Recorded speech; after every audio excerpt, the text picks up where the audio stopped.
Morning. So, Lance, would you like to introduce yourself? Absolutely. My name's Lance Hitchens. I'm the Head of Customer Experience here at Mitsubishi Electric. I look after several divisional areas, one of them being our training division. Thank you. Ben? So I'm Ben Bartle-Ross, and I'm a Senior Technical Trainer for Mitsubishi Electric. Thank you very much. And I'm Helen Yeulet. I'm the Director of Competence and Compliance for Building Engineering Services Association. Cool. So we're here to talk about skills, net zero, sustainability, and what do we do about the current agenda. First question. This morning on the Today programme, Charlotte Lee, who's the new Chief Exec of the HPA, the Heat Pump Association, mentioned the target of 600,000 heat pump installations that need to be done. As Mitsubishi, how do you think we're going to meet that? Well, I think it's a wider piece than just Mitsubishi. I think this is an industry. We have been in this industry for the best part of 15 years with our product of an EcoDan. And heat pumps are a massive part of the agenda for net zero, for decarbonisation of residential dwellings. We ourselves have had a huge change into the way in which we deliver our training syllabus to our customers, going both blended and what I would say is more practical hands-on delivery of training. So we've made massive changes to cater for those people coming through. But to answer the original question of the bigger picture of 600,000, it's a big number, and the industry itself is not hitting that volume currently. And the projection probably is that it's going to be a bit of a stretch. I think that's just being realistic. What we do individually is making ourselves very accessible to that market to be able to offer varied training programs, not just run-of-the-mill. This is an EcoDan, this is where it would go. My training department spend a lot of time with our customers, really hammering home the technical competencies that are required to do the installation, do the commissioning, do the servicing, do the fault finding, all of those steps that are required to do a good install. And to take it back a step further, it's all about the design. It's all about the sizing. Is it the correct unit for the correct person, the correct application, the correct mix of units? All of those things make it a good install. But to hit those volumes and hit those numbers, we need to do more in the lower end of the education system at a younger age. Myself, actually, I did a careers fair about 6 months ago. And asked a lot of the students what this was, and showed them a big banner of an EcoDan and an air source heat pump, and I said it's a heat pump. Mostly met with stares of don't know what that is. When I then say, well, do you have a boiler in your house? Oh yeah, I have a boiler. Oh okay, you know what that does? Yeah, heating and hot water from home. Okay, well this does the same thing. Oh right, well how does that work then? And the conversation started, and it's some really good conversations with a lot of these students, but it was really apparent to me that we just don't, it's just not part of the conversation at that stage, at that early years. So what we need to do is get more people at that age to be interested in this as a potential career. That's something they could go into when they leave school at 16, 17, 18, and start to drive forward that conversation earlier on. So there's a lot that we could do in that space. Because that sort of the number you gave there, it kind of equates to around about 50,000 engineers that we need. That's what we're targeting. So just to give a context to that. Because what we're after really is a load of renewables engineers. Yeah, and a lot of companies are coming in and asking us about it. What we're asking for is a unicorn. It doesn't exist. Yeah, you can't go get one off the shelf. So a lot of companies are having to accept the idea that they're going to have to upskill their teams and create that knowledge and skills base within their companies, so they don't have to go looking for a unicorn. They just go and make it for themselves. So that's what they're going through at the moment. So we're seeing a big variety of different people coming through training. We get those who are really big innovators, they're ahead of the curve. They're already realizing this is the future. This is where things are going. I need to be with this. So it's a very interesting conversation where they'll come in and go, right, I want to learn about this new technology. And you kind of go, it's not that new. We've been doing EcoDans for 15, 18 years in idea. And the technology, actually, is not new. We've been doing it a terribly long time. You've got a refrigerator at home. That's doing the same job. The emphasis isn't on cooling food. The emphasis is on the other end of the refrigeration circuit and producing heating hot water. So it's just turning it around. So it's not that new. It's just as lots of things with technology, it's an evolution. It's the same technology coming around again, but better. Yeah, how can we improve it? How can we make it better? So and then once you get past that, oh, it's not that scary, it's not that new, it's not smoke and mirrors. We tend to get that by the end of the training, they're going, oh, this is quite easy, isn't it? Yeah, good. All you've got to understand is decent airflow, decent water flow, and this thing will work. Yeah, brilliant. And that comes back to what Lance talked about with design. Yeah, that whole thing comes around. So once we get that whole knowledge understood of what we're trying to get to, then they get the outcome that everyone wants, which is the solution. I want heating and hot water for my home using renewables. There you go. So that bit's interesting, though, isn't it? It's actually because you need the demand in order for us to make sure that, you know, it's the government that have mentioned this number. So having mentioned that number, it's like, actually, is the demand out there for that number at the moment? And I would question that. So how do you think we're going to get around that? How are we going to get around that adoption barrier, do you think? I think ultimately, if you were to offer people this solution, and you could say it's going to save you electricity, you look at an EcoDam being 3 to 5, in some cases 6 times more efficient than a gas boiler. You know, we need to look at the energy costs. You know, the tariffs of electricity that people are paying. Electricity is more expensive ultimately at the moment, and that is causing a huge barrier to people adopting this type of technology. As soon as we start to level that playing field and show electric coming down, you know, or leveling out with gas, then you're going to see more adopters coming into this. I think the grants from the government, boiler upgrade scheme, £7,500 is a huge incentive for people to take on. But there needs to be more done for people to take on this type of technology. It's also consumer confidence. We need to build that confidence base within the market that people feel that this is a solution that does work. It's tested, it's tried, it's, you know, I'm not going to be, you know, minus 10 outside and all of a sudden we're not getting heat or hot water or my pipes are frozen or anything like that. We need to give them the confidence that that's not the case. You know, our units run down to over minus 20 degrees. You're not utilising fossil fuels and burning things to make heat. You are utilising a cleaner form of energy, which is obviously in this case electricity. It's interesting because as a country we're a little bit behind, which is really frustrating because we came up with the idea from the UK. Yeah, the beginning idea started off in the UK. We got developed over in other countries, including Japan. But the idea was here. So we're really good at being innovators, but not always great at being the guinea pig. Yeah. So you go places like Germany and Norway, and there's a massive uptake of heat pumps, way more than we've got here. But there are other reasons behind it. So for in Germany, gas costs are half the price what electricity does, whereas here, you know, gas is a quarter of the price of electricity. So therefore you fit a heat pump over in Germany and you halve your running costs. It's a very easy win. Yeah? Over in Norway, the government is heavily incentivizing the use of heat pumps. They don't want to burn their oil, thank you very much. I'd rather do renewables. And they're looking at the future because they're realizing that oil has a limited lifespan. Yeah, as far as we're going to carry on producing it, you know, it's not the right thing to do. And Norway's looking at becoming a major renewable supplier. So it's kind of a bit frustrating when you kind of go, but we got the ideas. Why aren't we running with it? Come on. So it's almost like saying catch up to everybody. We haven't done the deployment. Yeah. So actually looking at this, so imagine a world where actually, yeah, the demand's there. Okay, perfect. It's all going to happen. We need this 600,000. We need 50,000 people trained. 50% of our workforce is over the age of 50 right now, from a building services engineer perspective. So how on earth do we meet that challenge then? Look, again, I think it's a very, very valid point. We are an ageing workforce as we're, you know, working longer. Retirement age is being extended out. You know, we are going to find that the workforce is going to continue to do that. I think what we need to be able to do is to start showing people that, you know, there are a variety of different industries of people that could come and reskill themselves in this type of industry. I think the mainstay target population has always been plumbers. You know, plumbers are the ones to do this. Whereas a lot of the time, you know, we brought plumbers in and they've brought an electrician with them because they don't want to touch the electric side, they only want to do the water side. So actually our plumber's the best person to do this. But I don't know, I think there's arguments. If you actually look at an air conditioning engineer, we're getting a lot of aircon installers now coming through and saying, and what Ben said earlier, you know, they're almost seeing themselves now and they're almost re-landscaping what this industry is. It's not aircon installer, heating installer, or gas installer. It's now renewables engineer, technician.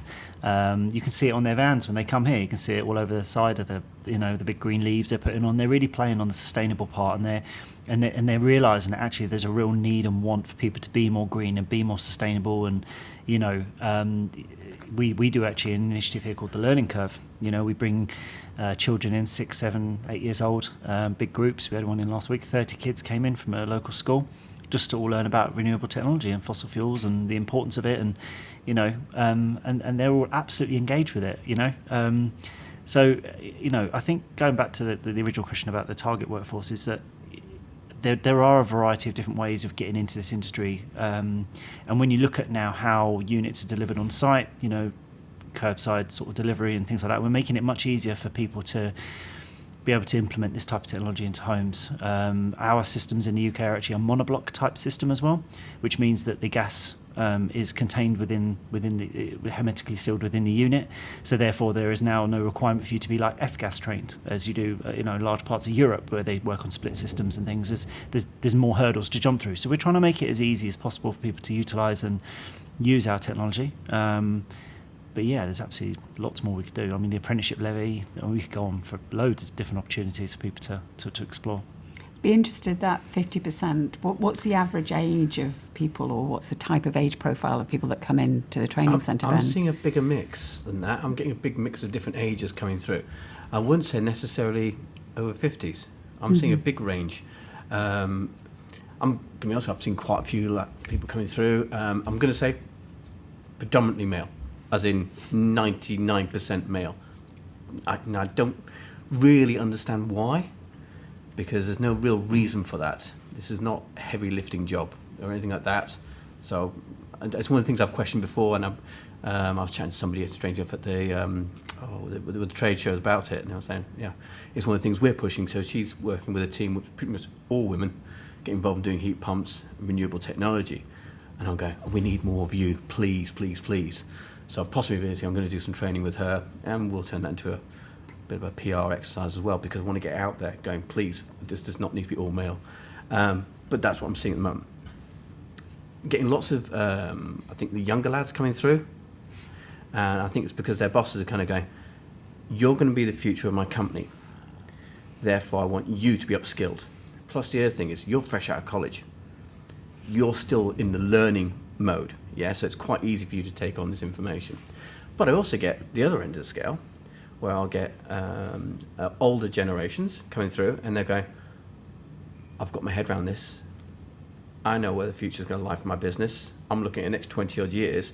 I want to be the person who's fitting the electric charging point for the car. I'm going to get the PV on the roof. I'm going to get the battery on the side, and we're going to get this all linked in with the Ecodan, because it makes sense, and this is interesting because this leads in something else with electric cars. Yeah, electric cars are kind of almost being a lead-in drug, if you allow me to use the terminology. People get the car, right, we need to get a charging point. Got a charging point, right, okay, I'm paying all this electricity now. Okay, so why don't I fit PV on the roof? Okay, that makes sense. But unfortunately, I'm producing this power for my car, but it's not the right time, so I need a battery. Okay, well now I've got battery there as well, so I've got this extra electricity ready to be used, all this energy. Okay, and then I'm paying for a gas boiler. Well, that doesn't make sense. I've got excess power in this battery, why don't I use that to heat the home? Well, I could just use direct electric, or I could use a heat pump, like an Ecodan, and then I've got every 1 kilowatt of energy I'm putting in, I'm getting 4 or 5 kilowatts out of it. That surely makes sense, because people are interested, because of the way our feed-in tariff works on the PV, on the photovoltaic side of things, there's not much of an incentive to push it back to the grid. So the incentive is actually just to use it yourself. That'll probably change with time. But yeah, it's an interesting lead-in. So people are going, actually, this isn't just one thing. This is just one part of a solution. Yeah, and I'm a great believer in Mitsubishi Electric is a solutions provider. So we're providing, there you go, that's that part of it. So we've had that conversation a lot of how do you link this in with those technologies. And I'm very happy to have those conversations, because then they go, oh, it's really easy, isn't it? Mm-hmm. I think is the point you made about the attraction piece is interesting. So there are some very interesting stats around the different approaches that we take to different genders and attracting different people. So you have to write an advert in a very different way if you want to attract the female population to the one that you write to attract the male population, believe it or not. Okay. And then the other thing that's interesting as well, so you need an expert on actually doing that, because the language is entirely different. And then the other thing is that a man will apply for a job if he thinks he can do 2 of the 10 things that are on that list. A woman will only apply if she thinks she can do 9 of the 10 things on that list. Oh, that's interesting. And the balance is very clearly that way. It's interesting because within Mitsubishi Electric itself, we're around about 50-50?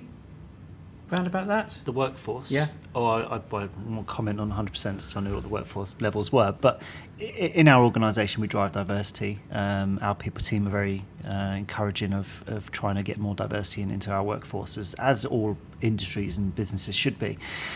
I think what Ben said there, and there was a point I had to raise actually today, was around diversity within this industry itself, and women being, women in the workforce being one of those prongs to that diversity and inclusion piece. It absolutely is male dominated, to the point where it's very unusual to see a female candidate come through and complete a training program, and we want to encourage more. But you're absolutely right, the way in which things are positioned, the stigma behind this type of industry, is that this is a quotations a man's job, which it's not, absolutely not at all. And there's a huge amount that could be done on that. I used to sit on, I used to work in finance, I used to work for GE Capital, and we used to do a lot with women in work. I used to help run the women networking programs and stuff, and try and drive more female leaders into organisations and things like that. But this is a different beast in the construction sector and in this sort of manufacturing type of business. I think there's also a massive culture change and shift that we need to make actually within the industry to make it worthwhile for them to stay, because we attract them, but that doesn't mean that they're going to stay because of the approach that we make. And that's from a diversity perspective, I think, as well. That's something that I've found. And in actual fact, if I look at the stats, I think I went through the stats a year or so ago, and in actual fact, by the time you've gone through what we're actually interested in fishing in right now is about 7% of school leavers. That's actually what it boils down to by the time you take diversity out of it, the female side of things out of it, and then those that are actually going on to higher education, you're left with 7% of the school leavers that we're actually thinking, they might be useful for us. So, we've got... And that's the whole of the construction industry. The whole of the construction industry. So wow. we've got a bit of a problem there. Yeah. We really have got a bit of a problem. So when we look at that in terms of the skills gap, how do we do that attraction piece? We talked about the ageing side of it. By the way, it's an ageing population we have, not just an ageing workforce. Mm-hmm. So, and we're not unique. So we are trying to attract the same people that the NHS are trying to attract, that teaching are trying to attract. It's across every industry within our country. Mm-hmm. There is a shortage. So what do you think we've got that will help us to do that? I think attracting them into the industry in the first instance is a massive conversation, because I think there's no one answer for that. I think if we were to localise it and talk about training and development and being able to give them the skills that they need, as Mitsubishi Electric, we have varied approaches to delivering training content, whether it be online blended learning, whether it be hands-on. We offer one-on-one coaching support where the trainer will reach out to them individually and have that conversation with them and sort of coach them through the content itself. We have great after-sales teams. We've got loads of literature online on YouTube and things like that, and making our accessible learning sort of 24/7 to the masses. So we're trying to make sure we can tick all those boxes. We're now going into the realms of virtual reality. You sort of seen the headset today, and we're now starting to do 3D environments so that we can now take people into situations, into installations of products that maybe don't add value to drive you out to wherever to go and look at, or if you can even find a site that you could take them to. So we're trying to do, I think, as a localised business as much as we can. Do I think the industry could do more? Absolutely. I think there needs to be clearer guidance on what the pathway looks like for you. Maybe you've done a career for 20, 30 years, second careers that we talked about previously, haven't we? So, what is that career for you and how do you get into it? And if you don't know what you don't know, so I think we just need to sometimes just signpost it a bit clearer that there are pathways and that pretty much anyone could go into this type of industry. but what does that look like for me with my background, with my experience? We have had people coming through our training programs, and I'll never forget one comment actually we had from a chap who said he was a tree surgeon and wanted to change his career. So he looked down what would be possible for him. He reached out to us. We gave him some guidance. He went and did a City and Guild level 2, and then came back and did our manufacturer courses and stuff. And now I think he's set up his own company. And that was just a great story of someone that has shown that he found the way into market. But was that easy for him? Could it have been easier? I would imagine it could have been. And I think there's a lot more we could do in that space. An interesting reason why people are coming more into renewables side of things. They want to make a difference. I want my job to make a difference to our planet. That is definitely a conversation I did not have when I first joined Mitsubishi Electric, because it wasn't there that way. Yeah, because this whole thing about ecodowns and heat pumps didn't start off as a green thing. I'm sorry, it didn't. It started off as an energy movement problem. I've got a load of cooling requirements in the gym, and I want to use that energy to produce hot water for the showers. Right, we can do that. Here's a new product we can do that with. Then it rolled on from there, and then what actually came back from that development, which took about 2 years, was the ecodown. Going, what on earth's this? All right, so we're doing heating and hot water for homes. Why would we be interested in this? Because it's a renewables technology. Okay, so this can do electrification. So we're going to stop burning fossil fuels. Right, this is a bigger picture. And at the same time, obviously, we've known about global warming for a long, long time. We haven't done a lot about it for a long, long time, but things are starting to pick up. People are going, if I've got to go work, why don't I make a difference? And I've been having the same conversation with our graduates as well, haven't we? It's one of the things that actually comes up with the new graduates coming to Mitsubishi Electric. Well, we actually had a graduate assessment centre here yesterday with sort of 30 graduates coming in for various roles. And our director of our residential product group, Russell Dean, gave a talk. And he said that exact thing. I know that everyone that works here, every day you come in, you make a difference towards net zero, towards decarbonisation, towards reducing emissions. And every single time we upskill our product range, it's about lowering the GWP of a refrigerant. How do we help that continue that agenda of people wanting to reduce, decarbonise and everything. So, yeah, it's making a big difference. You're absolutely right. It does add a lot of value to people to think that is something that they're doing. I think if I was recruiting for a role and I was looking for a job a company to go work for, I remember just before I came to Mitsubishi Electric, I'm now 5 years, but when I was coming here, there were several companies that had reached out to me about roles, and as soon as I knew what they did or what they were involved with, it didn't fit into my internal values and ethos. So, and I imagine that's a very similar thing to buying a product or wanting to install a product. So, it's interesting because actually the next generation, their career choice, you're right, Ben, is based on a very different approach to the one that probably my generation thought about in terms of careers. Although I always say I still don't know what I want to do when I grow up yet. Okay. But actually, there are two things that we've talked about here that are fundamental to attracting the next generation. So if we're looking at that, trying to compete against where do you go to actually do something and make a difference, the first thing, try and get more people in. Making a difference is fundamental to them. They have to, it's not just about having a job, it's about having a career that they can see that is going to make a difference to the world that they live in. Society is important to everything that they do on a day-to-day basis. They want to look at the business, though, and make sure that it is something that looks like the society in which they live. So that needs to reflect, and at the moment we're not doing that. So it needs to have that diversity in every way, shape and form, because otherwise they're not interested in being part of that, because they look at it and go, no, that's not me. I want to be in something that looks like the whole of society. So we've got to do something culturally. So we've got one part of the puzzle, right? Yep. So we can really use that. I know the cultures have got this. They're already ahead of us. Yeah, absolutely. So, I mean, if you look at the NHS as an example, they are awesome at that. They've done really well at that diversity piece. We need to try and do something and maybe learn something from them around what we do with that. The other piece, I think, is technology. The third bit, AI. So how do you think that's going to impact what we're doing? Do you think it is? Or how do you think, what can we do with that? I would say it already is, yeah, in some respects for us. I know Ben's fresh out of a workshop from yesterday where he's AI all day yesterday, so he's probably very clued up with the latest bits. But I said earlier, we're looking down the route of things like virtual reality and AR that we're doing within our residential space. And there are a variety of other things that we're trying to do to try and offer different goods and services. And, the speed of change, the rate of pace that we move at. We live in a VUCA world, and that is just the reality of it. And we have to be able to change at pace and be able to offer new things all the time. And AI plays a huge part of us being able to do that. Not just simple automation of task, but also the generating of new training modules, or the generating of new literature, all of those things, support pages.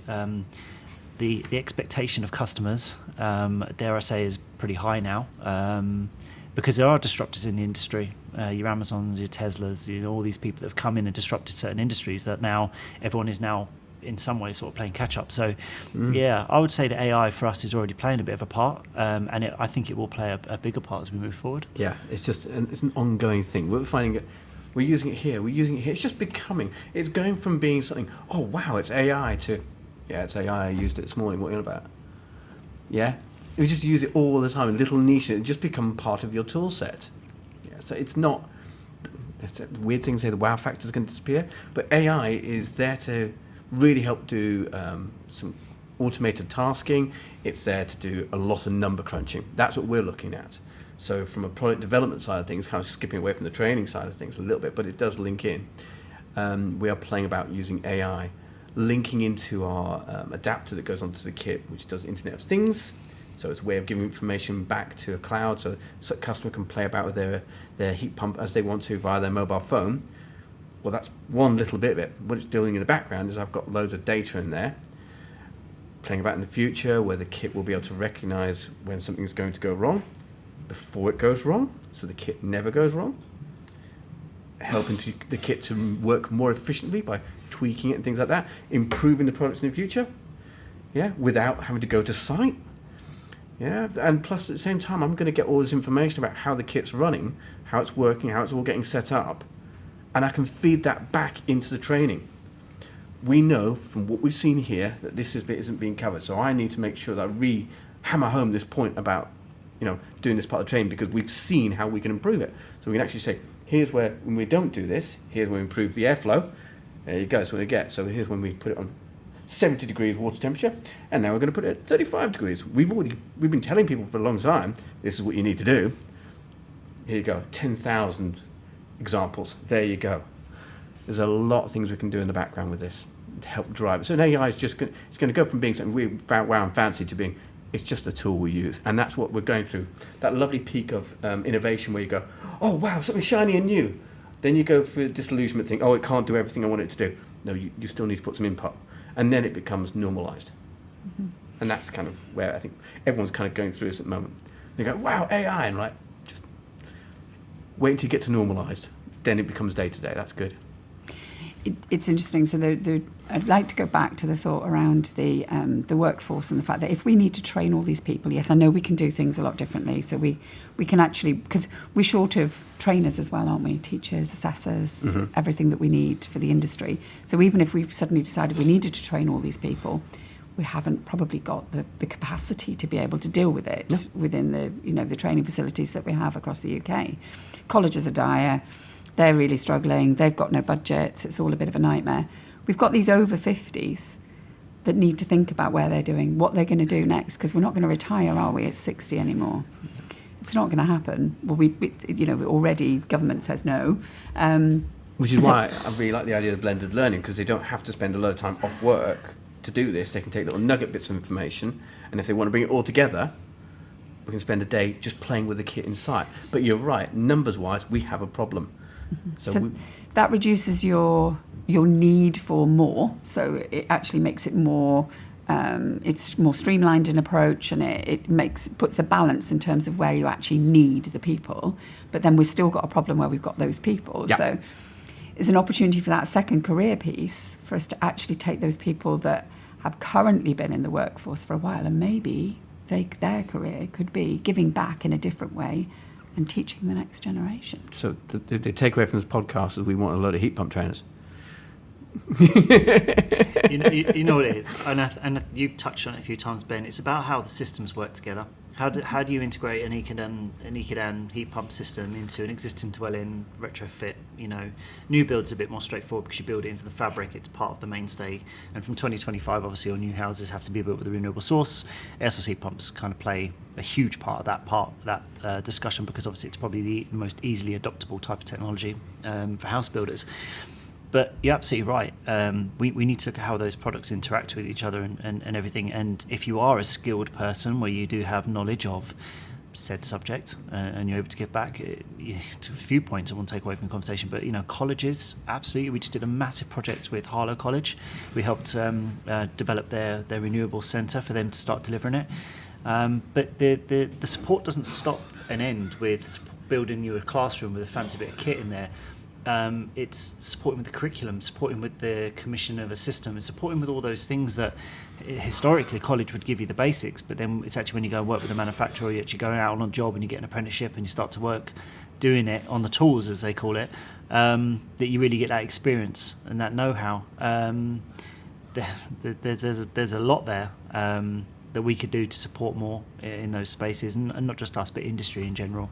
And it goes back to what I said at the beginning. We've got to try and attract people back into this at an earlier age initially, but you're absolutely right. Targeting that older generation and giving them a place in it also does help, and will support, obviously, the longer term vision and goals of this 600,000 number that we started the conversation about. Mm-hmm.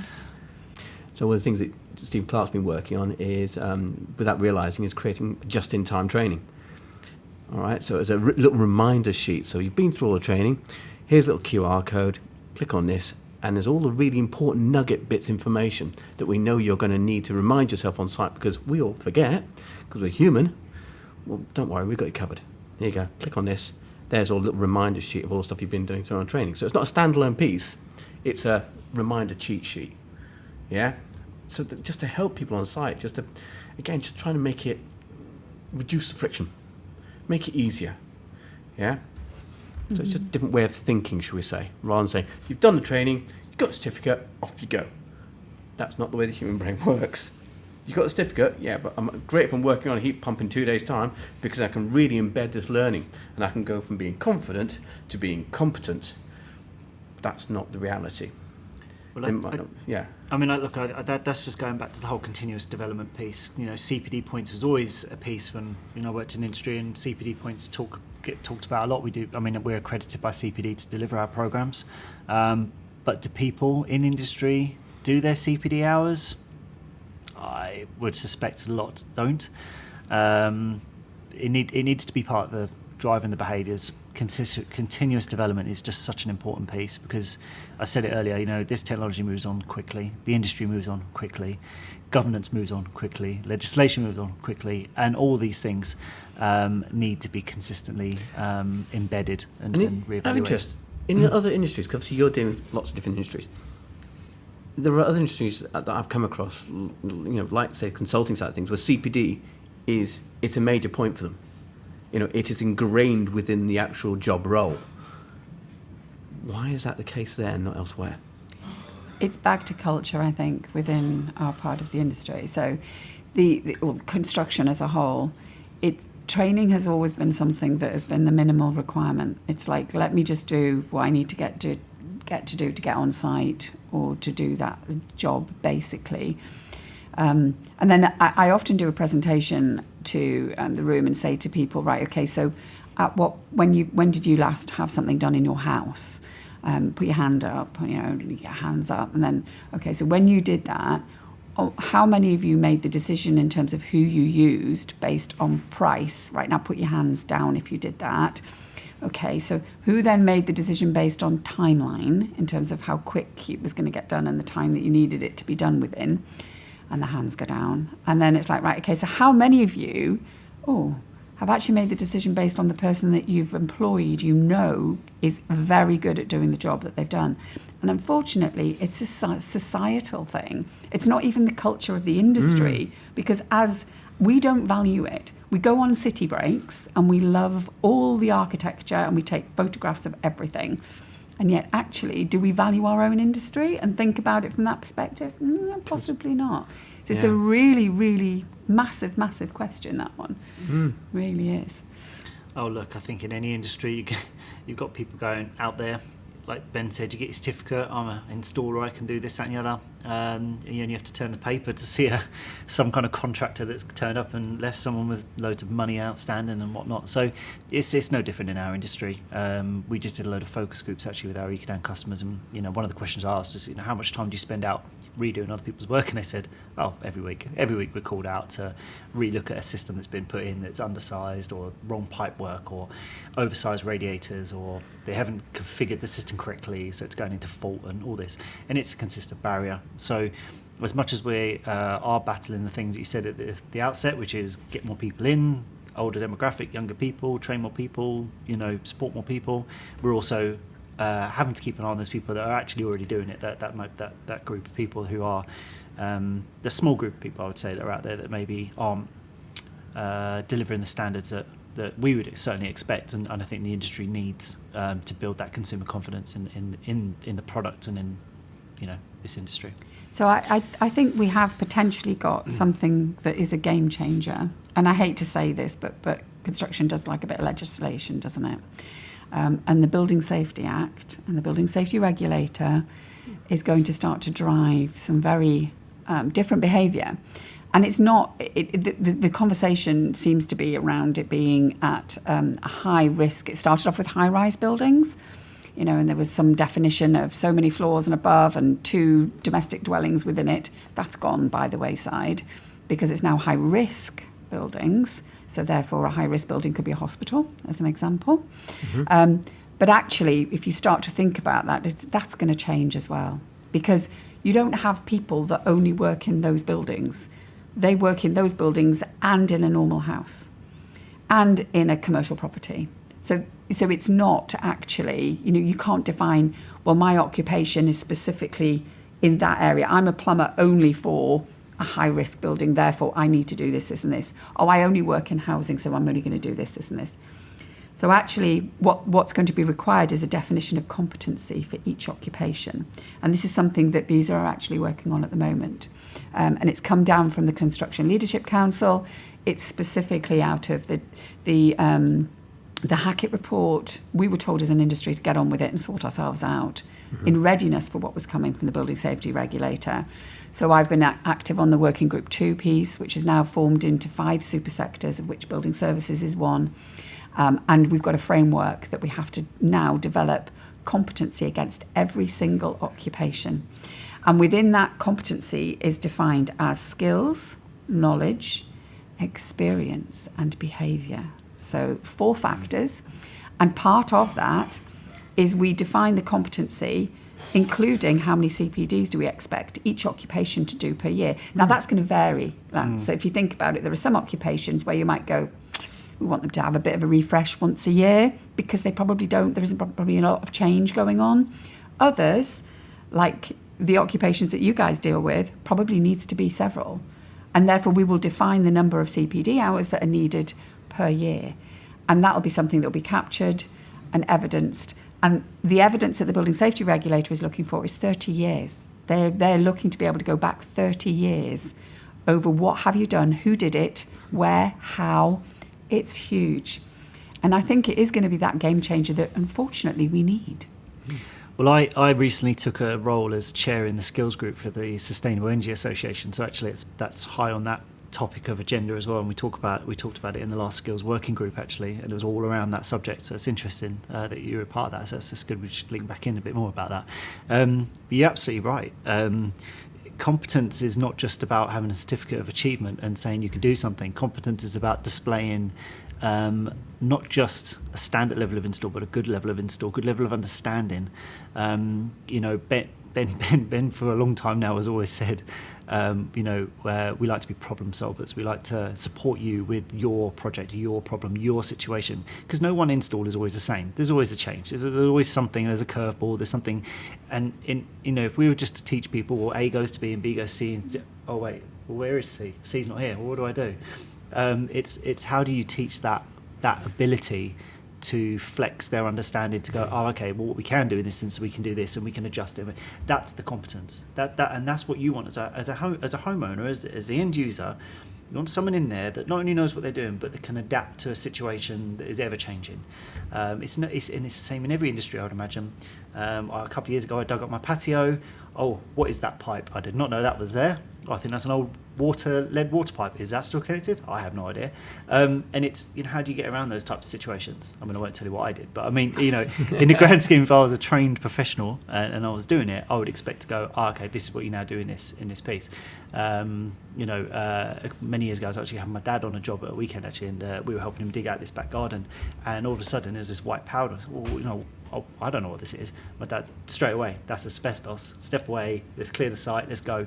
And it's that level of flexibility, especially in retrofit houses where you are dealing with unknowns all the time. So, no, I think this is long before time to come, and the more work that we can put on.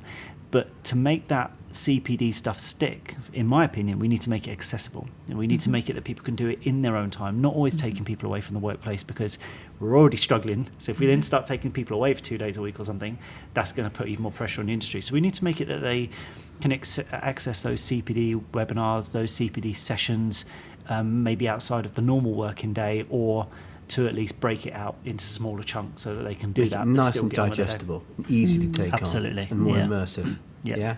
So you come out there with a smile on your face, not going, oh, I'm going to get those hours back. Because that's never what I want. I want people to go, wow, I didn't know that. That's great. That's going to help improve the way I do things. Because that's what CPD is supposed to be about. Mm-hmm. Not, I'm not going to get those hours back. Mm-hmm. We've all sat through 1 or 2 of those. Yeah.